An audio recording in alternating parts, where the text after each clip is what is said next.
Kapayapaan at mapagpalang araw po ang sumaating lahat. Ryan Bernabe po, isa sa mga lingkod ninyo sa kabanal-banalang Iglesia ng Diyos kay Kristo Jesus. Sometimes, all you can do is live in God's hand and wait. He won't fail you. Have a blessed day. Simula ng umaga at damhin ng pagpapala, araw ay gawing payapa, na Espiritong Banal ang kasama, ay matibay na pag-asa. Tayo ay mga pinagpala, na tanging sambit ng puso. Ama, salamat po.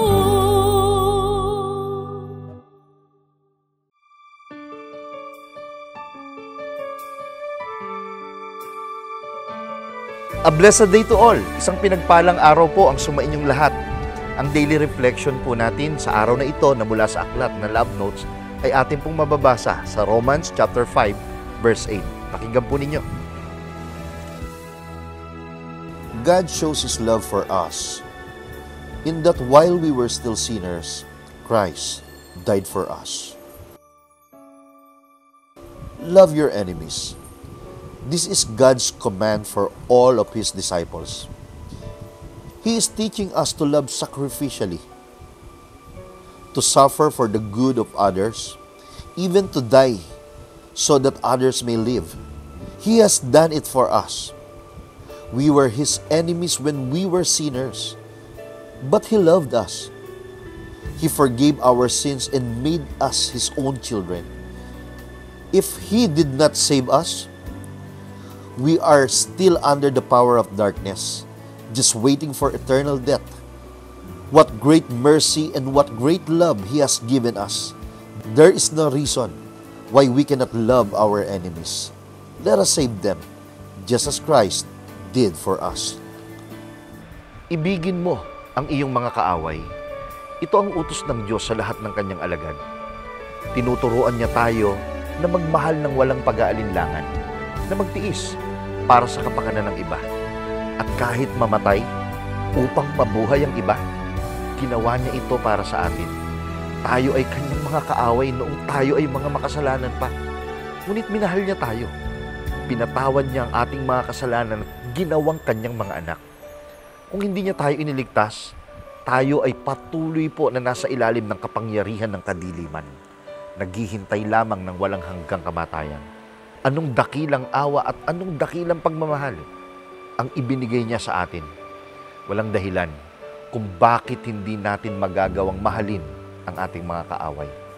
Tulungan natin sila, gaya ng ginawa ni Kristo para po sa atin. Kaya naman, dahil dito, patuloy sana nating damahin ang katotohanan ito sa pamamagitan ng ipaglilingkod na awitin ng mga awit sa dako ng Bulacan. Ang awit na Isang Pag-ibig.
Masyadong seryoso ang tono. Oo nga. Pati tuloy sila, brother, sisters, mga seryoso na din.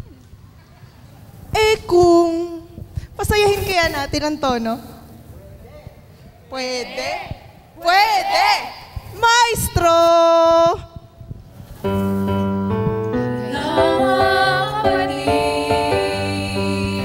Asahan mo, mahal ang pagdamay ko. Ang pag-ibig ko hindi magbabago.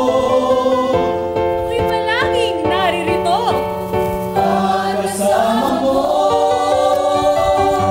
isang pag-ibig na nasama para sa atin. Isang pag-ibig na nagpaging banal sa atin. Isang pag-ibig na dapat nating pagnigasin. Isang pag-ibig, isang pitang nagbuklod sa atin. Dahil sa isang pag-ibig, Tayo naging magkakapatid. Kahit na maraming pagsubok, Opo, bigyan niya din tayo ng mga kapatid na handang tumulong sa atin. Kaya, Sumagana pa nawa ang ating pag-ibigan. Nagpapayuhan gaya na Halik na magkaibigan. kung ang Diyos sa atin ay manahan, maging manigas ang ating pag-ibigan. Un amore na nasama para sa atin. Sa cinta na nagpaging banal sa atin. Kanay-isa lang na dapat nating pagnigasin. Pagdayang isang pitang nagbuklod sa atin. Dahil sa isang pag-ibig, tayo naging magkakapatid. Nasaan ka ba? Palit ang mundo, anumang sitwasyon. Kalagayan mo, Dahil sa isang tipan, isang pag-ibig ang nabuo. Ako'y narito. handang umibig sa'yo. Pinito ang pakatandaan mo, kapatid. Ikaw ay kinakaibig ko. o ay ni Shandy. Kashiwaan at tanaw to ay shite. Hermano te amo, Nanon yung nanon sa langit, kapatid. iniibig kita.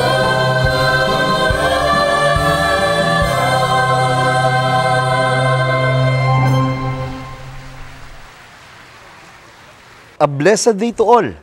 Kayo po ay kasalukuyang nanonood ng programang ipinaglilingkod ng Kabanal-Banalang Iglesia ng Diyos kay Kristo Jesus.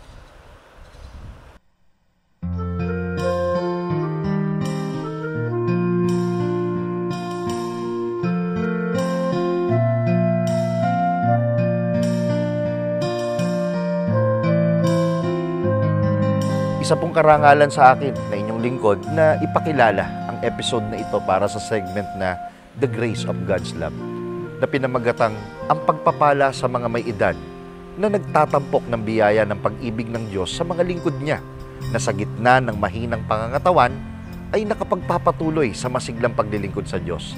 Atin pong tunghayan.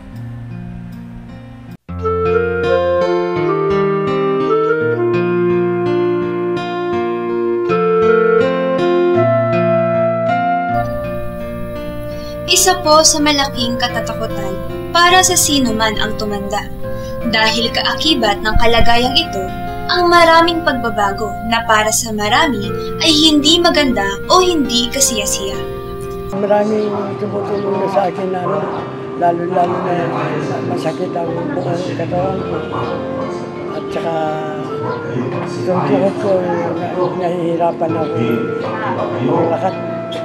Mahina ng iyong pangangatawan kahit gustuhin mong mamito, wala ka nang magawa. Kagaya ngayon, may mga bagay akong gusto na gawin. Hindi ko na magawa dahil mahina ng katawan ko. Malungkutin, nag-iisip. Pag nababanggit yung mga naranasan ko na parang naalala ko, gano'n na. Hindi naman na sinasakubayan ko, yung hindi, parang past lang naalala lang, gano'n. Yamang lahat po tayo ay tatanda, makabubuting ngayon pa lamang ay maunawaan na natin kung paano po natin kakaharapin ang ganitong mga kalagayan.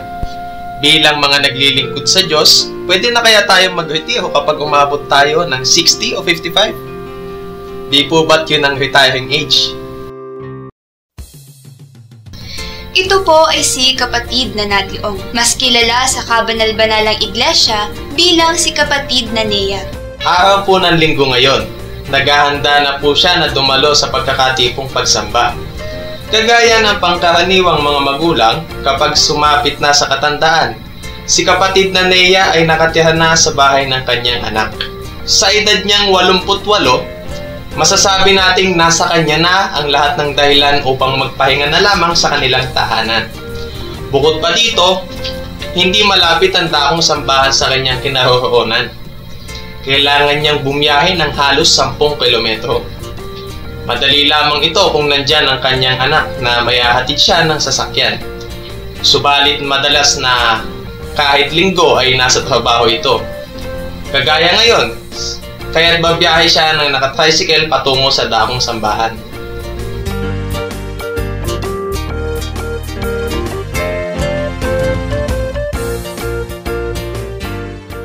Sister, kapatid na Nea, ilang taon na po kayo ngayon? Ako ay 88 na, magiging 89 na po ako sa April 17. Ngayon po, hindi naman po lingid sa kaalaman po namin na mahirap po talaga para po sa edad nyo po, yung bumiyahe pa po ng malayo para po sumamba. Bakit po ba nagpipilit pa rin po kayo na makaganap po? Totoong mahirap nga kung iisipin, pero alam ko mahal ako ng Diyos. Hindi niya pinahihintulot na ako'y mahadlangan sa paglingkod.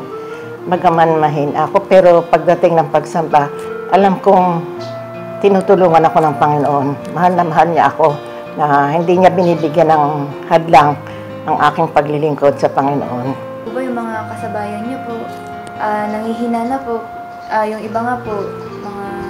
Malala. Yung iba, marami na akong kasanib kalo ko nga, 2 na, wala na pareho. Pero awa ng Diyos, alam ko, damandam ako sa aking sarili na ang pagtulong ng Panginoon. Kaya lang, dapat talaga magtitiwala ka sa Panginoon. Ang pinaka-importante, yung panalangin, sikap misyal, malaking tulong sa kapatid ang panalangin. Ano po yung nararamdaman niyo po kapag bumabiyahe? Kapag bumabiyahe po papunta sa... Siyempre, hirap ka din sa pagbiyahe. Kaya nang sasakay ka sa jeep, yung straight mo mataas. No? Nung una, nahirapan ako. Pero ngayon, kayang-kaya ko na umakyat sa sasakyan. Alam mo, talagang iba yung dumadalo ka sa pagsamba. Makikita mo yung lalo na yung mga ministro na matagal mo hindi nakikita mo doon sa mga pagsamba. Nakita mong masaya na nagsesermon, inspirasyon mo yun. Makita ang mga kapatid na dumadalo. Bukod naman po sa pagsamba, ano pa po yung ibang mga takdang nagagampanan niyo? Minsan naman nakakadalaw din ako. At saka nakapunta sa pulong panalangin, nakapunta sa mga gawain ng iglesia. Hindi ko pinababayaang hindi ako makadalo sa mga gawain yun pagkat mahalaga. At ng pasalamat na dadaluhan ko naman awa ng Diyos. Pagsamba. Ano po, pasalamat, di po biro yun kasi napakalayo po kumpara sa pagsamba po, di po. Malayo nga, pero sa awa at tulong ng Panginoon. Ano po yung nakikita niyo pong pagkakaiba ng paglilingkod po sa Diyos noong kayo'y bata pa po, kumpara po ngayon na nag-edad na po kayo? Sa tingin ko, walang pagkakaiba. Nung maraming gawain noon, nung kabataan ko, maraming gawain na nadadaluhan ko lahat. Kaya lang sa ngayon na may edad na ako, napipili ko na yung mga gawaing iba. Hindi ko na napupuntahan. Pero pagka yung mga pagdalo sa pagsamba at saka sa mga pasalamat, nakakadalo ako. At minsan nakakadalaw din ako sa kapatid. Sa awat tulong ng Panginoon, kahit bata ka, kahit matanda ka, wala sa edad yung pagsamba, paglilingkod sa Panginoon. Yun nga lang pagkakaiba, pag bata ka, medyo malakas ka, pero pag may edad, medyo mahina. Sabi nga ng MP, dapat sa akin, sineservisa na lang ako. Pero hindi, sa awa at tulong ng Panginoon, yun nga ang sinasabi niya na nakakasamba ako. Mahalaga, nakakapunta ka sa bahay, sambahan, pagkat yun ang tipan mo sa Panginoon, naroroon siya. Di ba po kapag po dumarating nga rin po na hindi na po may iwasan na yung lupang katawan po natin, lalo po sa lagay niya po, dumarating po na saktong gawain, pagsamba, pasalamat, nagkakaroon po kayo ng karamdaman. Ano pong ginagawa niyo po? Ay, nananalangin ako, nagpapahid ako ng langis at itinatagubilin ko sa Panginoon yung kalakasan ko. Kung paano nung kabataan ko, ganun din, tinatagubilin ko sa Panginoon. Ay, iyon ang isang bagay pagka Sabat. Sabi ng anak ko, nilang mga kasama ko sa bahay, pahinga ka muna. Hindi kasalanan yung magpahinga kapag hindi, awa ng Diyos. Tinutulungan ako ng Panginoon. Gagabayan niya ako. Walang Diyos pagkasamba ko. Malakas ako. Nakakauwi akong payapa. Taglay ko yung gaya ngayon sa mga panahong ito. Ang gaganda ng aral na ating nadidinig. Nakapagpapatibay sa ating paglilingkod. Iyon ang malaking bagay sa akin yung makadinig ka ng aral. Gaya ngayon na sa mahuling araw na ito, mga teksto natin talagang nakaka-inspire. Talagang magiging masaya ka dahil ang pag-asa mo hindi sa buhay na ito, kundi pagdating mo sa kabilang buhay, makakasama mo ang Panginoon. Kaya hindi ako natatakot na mamatay ako, basta't ako'y nakapagpapatuloy sa paglilingkod. Hindi ako lamang ang nakakaranas ng mga ganong kahadlangan.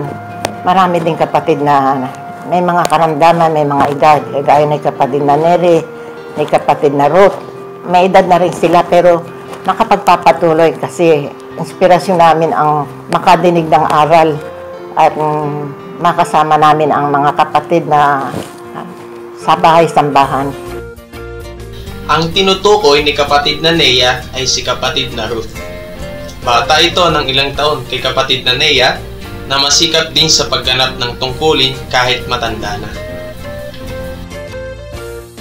Ano po ba yung sikreto niyo po? Bakit po ganun na lang po kayo maglingkod sa Panginoon? Alam mo, takot ako sa Panginoon. Siya makapangyarihan sa lahat. At siya naman ang lumalang sa atin. Kaya ako, ngayon pa lang sinasabi ko sa kanya, Panginoon, sasamba ako sa linggo. Nagpapaalam na ako sa kanya. Ganyan po.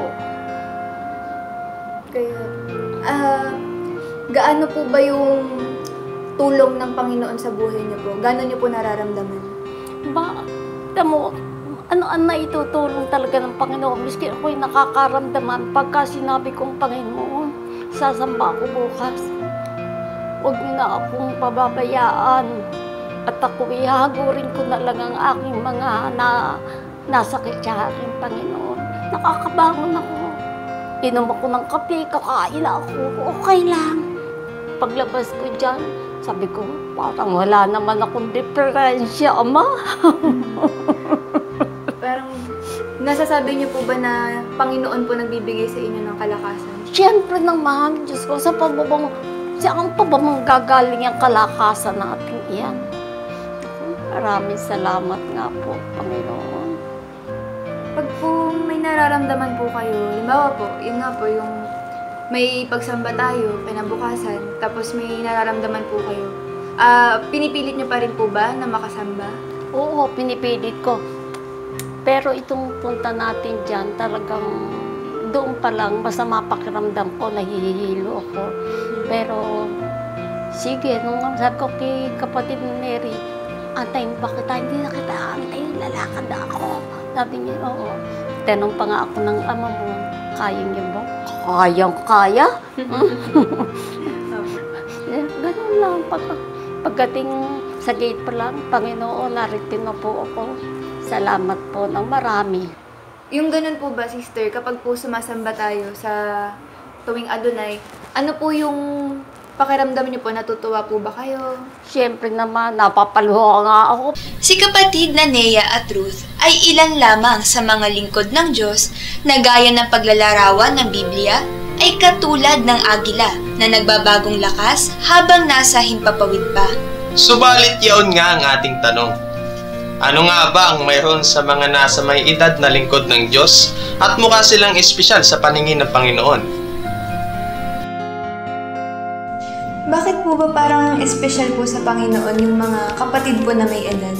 Kasi pansin ko po, parang di po sila nangihina, lalo pa po silang lumalakas. Lahat ng lingkod niya, batay sa nasusulat, mahalaga o espesyal sa kanya. Alam mo ba kung gaano ka-espesyal? Ito at babasahin natin sa Biblia.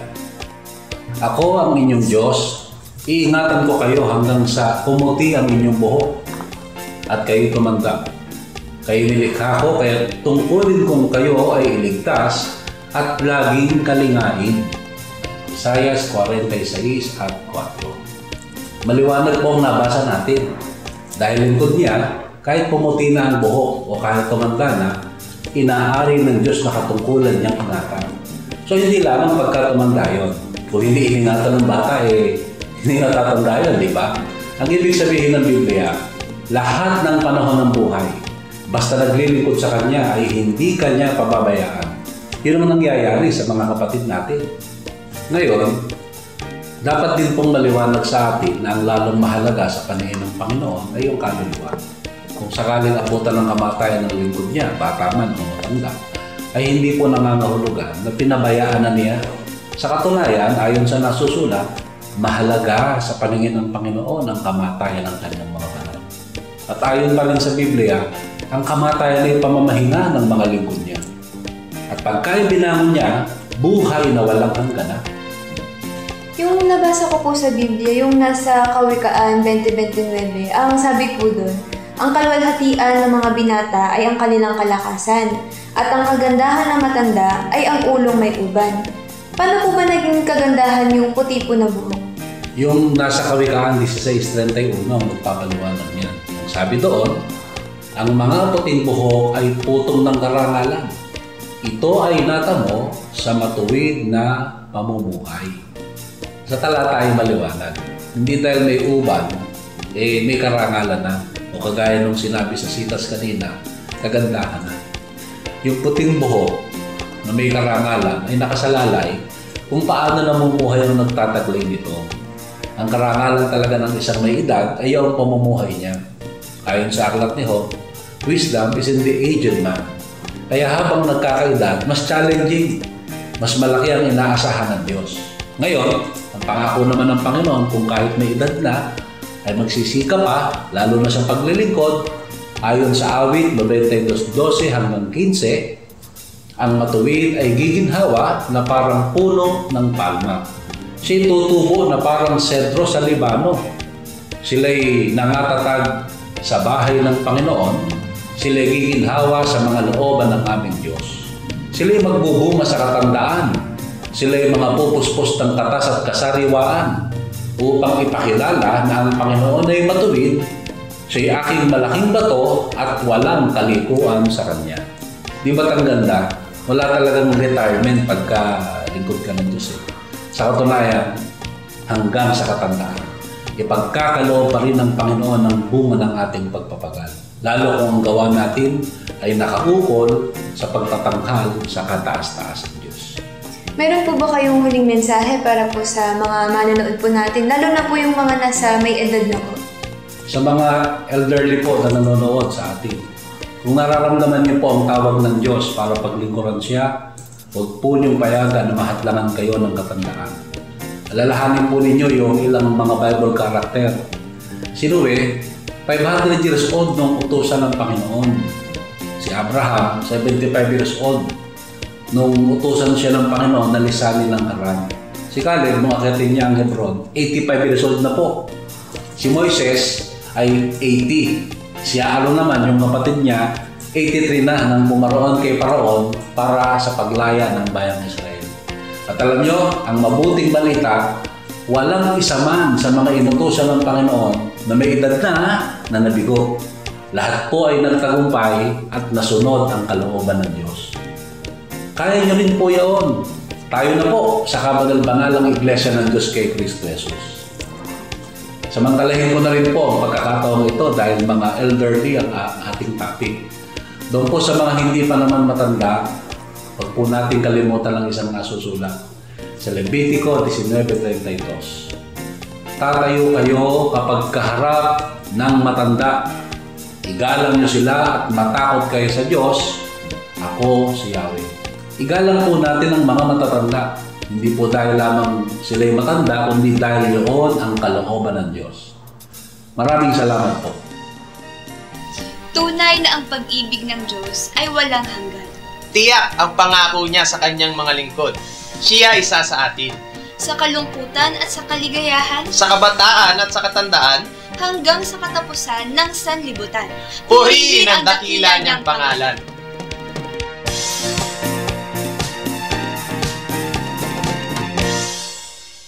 Sana po, mga kapatid at kaibigan ay nagbigay sa inyo ng inspirasyon ng segment na ito. Pinatutunayan lamang na mula po sa ating mga napanood at napakinggan na mga testimonyo na kahit sa mga natitirang lakas natin sa mundo, pwede mo pa rin piliin ang pinakamasaya mong magagawa sa mundo, ang mapaglingkuran, ang Diyos.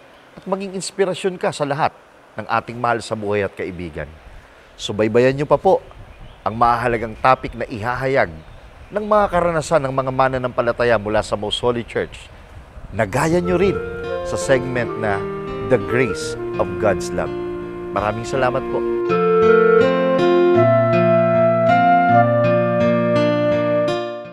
Salamat po muli sa pagtangkilik ninyo sa ating pagtatanghal. At maligayang panonood po sa kapatiran ng Kabanal-Banalang Iglesia dyan sa La Union North. At sa kanila pong district servant, ang kapatid na Lord Ferdinand Rosario. Sa bahagi pong ito, inaanyayahan ko po kayo na sumama sa isang panalangin. Ating pasalamatan ng Panginoon at ipagtagubilin ang panibagong araw na ito na ating lalakaran. Manalangin po tayo. Aba, Panginoon naming Diyos, makapangyarihan ka sa lahat, nagpapasalamat po kami sa iyong muli sa isang pinagpalang araw na ibinigay mo sa aming buhay, sa iyong mga lingkod, sa aming kapwa-tao, sa lahat ng aming mga kaibigan ng tumatangkilik ng programang ito. Panginoon, pinatunayan mo minsan pa na hindi lamang po sa aming kabataang gulang, kundi maging sa aming pagtanda, ay lagi kang nakasubaybay at handa kaming bigyan ng kaligayahan. Hindi lang kami, kundi ang aming magiging kalagayan sa aming pagtanda ay pwede kaming maging inspirasyon sa lahat ng mga tao. Hindi kami dapat maapektuhan na kung meron man po kami na tagapakinig na nasa ganitong kalagayan na may edad na, huwag nilang pangambahan ang kanila pong kalagayan, huwag silang matakot na parang sila po ay wala nang makakasama. Sa halip, masampalatayanan nila at maging inspirasyon ng napakinggang ikaw ang Diyos na handang gumabay at magbigay ng kaligayahan kahit pa sa panahon ng kanilang katandaan. Sumasampalataya kami, Panginoon, hindi lang para sa kanila, kundi maging para sa amin, na tiyak na papatungo rin sa gayong kalagayan, maging gabay namin ang pagtuturong ito upang mapatunayan namin, ikaw ang Diyos na magbibigay sa amin ng kumpletong kaligayahan. Pagpalain mo kami sa mga susunod pang pagtatanghal, magawa namin ito ng may buong kababaan ng kalooban na ang tanging hangarin, mabigyan ka ng karangalan dahil sa iyong dakilang pangalan. Sumasampalatayang tinatanggap mo ang aming dalangin, ito ang aming samo sa ngalan mong Kristo Jesus na aming tagapagligtas. Amen. Maraming salamat po sa inyong pagtangkilik sa palatuntunang ito ng Kabanal-Banalang Iglesia ng Diyos kay Kristo Jesus. Kung nais po ninyong mapanood ng iba pa naming programa, mag-subscribe sa ating YouTube channel na The Most Holy Church at bisitahin ang aming Facebook fanpage na MHC Media. Upang lubos po ninyo makilala ang kabanal-banalang Iglesia ng Diyos kay Cristo Jesus, bisitahin ang ating official website na www.mostholychurch.com.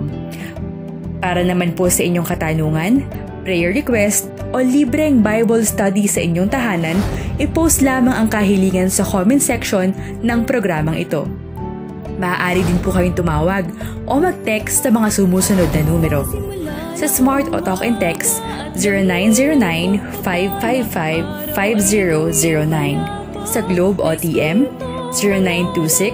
0926-383-0454. Sa Dito SIM, 0991-419-2027. At sa landline, 8255-6949 o 8553-0946. Maraming salamat po.